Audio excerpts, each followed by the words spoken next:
Good afternoon, everyone. It's Matt Thompson, and I just have a update on the situation with Jeff Weinhaus. Unfortunately, it's not a good update. The Eastern District Court of Appeals in Missouri today rejected Jeff Weinhaus's appeal for habeas corpus, and they did so. We don't have any explanation so far. They rejected the appeal within less than an hour of receiving the final reply from Jeff's attorneys. Jeff's attorneys have a legal right to reply to the state's response, and it's apparent that the appeals judges likely never read that reply. I haven't even seen it yet.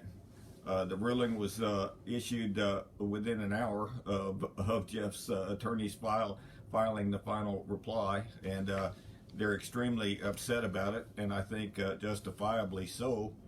The response to Jeff's habeas petition, like everything that they have done, the response to Jeff's appeal was very shoddy work indeed. It's like they don't even try. They don't even proofread their stuff. They make the most absurd logical arguments, just absurd logical arguments to get by. They don't even proofread. They don't check their stuff. They just, carte blanche, rubber stamp whatever the government line is. They never go against the government line. And in the case of Jeff's response, or their response to Jeff's appeal, they said that Weinhaus raises two procedurally defaulted claims under Brady versus Maryland. He did not raise these claims in the ordinary course of review, creating a procedural bar to habeas review. So reading in between the lines, what they're saying is because Jeff didn't raise these objections in his appeal that they raised regarding Sergeant Folsom knowingly lying under testimony, because they didn't know. We didn't find out until this last year that Sergeant Folsom was on psychotropic drugs. We didn't find out until this last year that the department conducted an internal inquiry before Jeff's trial and found that he departed from the truth, and that he was taking psychotropic drugs, and that psychologists said he should never work in law enforcement again because his post-traumatic stress syndrome might make him lead him to shoot somebody that was merely reaching for a wallet. And the reason that it was never raised before was because Jeff's attorneys had no way of knowing it. It was under sealed court documents. There's no way that they could have asked for Sergeant Folsom's medical records and got them, even if they had asked. And Sergeant Folsom lied under oath about taking any medication at the trial. So how is this procedurally barred under Brady? When Jeff's attorneys had no possible way of getting this information until it was finally revealed in another case this last year. And a further example of just how shoddy this work is that these people do. This is from page 18 of the response, of the state's response that the appeals court just ruled in favor of today. And it's talking about Weinhaus could have conducted discovery in connection with the trial or post-conviction litigation. Clearly a lie, but he did not. And then it says, he did not pursue a more general line of inquiry about Sergeant Weinhaus's health and what, if any, medication he was taking. So they, it's a typo. They've juxtaposed Weinhaus's name for Folsom's name. And there's stuff like that all through there. They don't even proofread their own documents, and the court just rubber stamps whatever they say. So again, Jeff's appeal has been denied this morning. It was denied within an hour of receiving the final reply from Jeff's attorneys. It appears that nobody in the appeals court ever even read the final reply. And Jeff's attorneys are extremely upset, and I think rightfully so. But they have given me and Jeff a commitment that they don't intend to let this drop.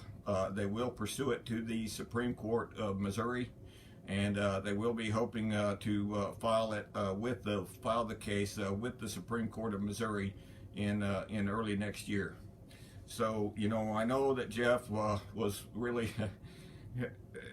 getting his hopes up because his case was so strong, and we felt like the appeals court, we knew that the original court down in St. Francis County was likely never going to ever rule in Jeff's favor, as the judge down there hated him. But we felt like the case was so strong that in the appeals court we would likely have a chance of winning.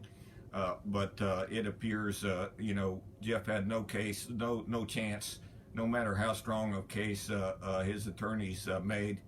And I will get those documents in the comments here if anyone's interested in looking at them. But Jeff's attorneys filed, a magnificent piece of appeal, leaving no doubt. It was 50 pages long, not counting the appendices and so forth, and really outlined numerous Brady violations and nephew violations. Brady violations are when when the prosecution withholds exculpatory material, which likely would have helped the defendant, and it's illegal for them to do that. And then nephew violations are when they put on the stand a witness for the prosecution, knowing that he's lying, which is what they clearly did in this case. There can be no doubt about it when we look at the documents. Now, he was lying under oath, and the prosecution knew it. The Missouri State Highway Patrol knew it, and they covered it up. And the Office of the Attorney General of Missouri knew it, and they covered it up. And now the appeals court knows it, and they're covering it up. So that's where we're at in this country, this judicial system. There's like no chance for the individual citizen to ever go up against somebody that's employed by the state. And so that's the mess that we find ourselves in. And I sure appreciate everyone's concern. Again, for those of you that don't know, if you wish to contact Jeff via email, you can go through the JPay system. It's a little bit expensive, but it's not completely impossible to send Jeff an email. You can go to jpay.com, and you can go to prisoner number 1261778. That's Jeff's prisoner number 1261778 on JPay, and you can send him emails of encouragement, and also you can send him money on that same system to use in his commissary. And but I just wanted to let everyone know, and I would ask you to pray for Jeff, and also try to contact him if you can, because I know he's going to be feeling really down about this. And on top of all that, it's Christmas time, and it's always a hard time for people in jail. And so I hope that you'll be thinking of Jeff and praying for Jeff, and try to communicate with him and show him support if you can.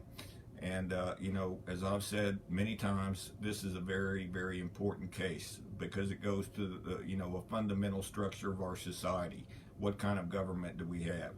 And in Jeff's case, we have a government that didn't want criticism, that wanted to shut up any criticism, and they did shut up. They attempted to murder him, and when God intervened and saved Jeff's life, right after he was praying to God, whatever they're going to do, strike it down, Lord. Lord did, and that saved his life miraculously. But still, he sits in jail, and this is his 7th year in jail of a 30-year term for assaulting the officers that assaulted him.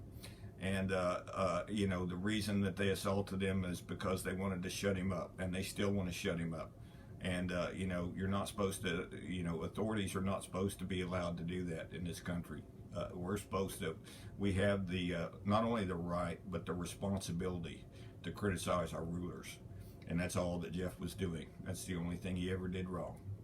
So God bless all of you, and thank you for your time.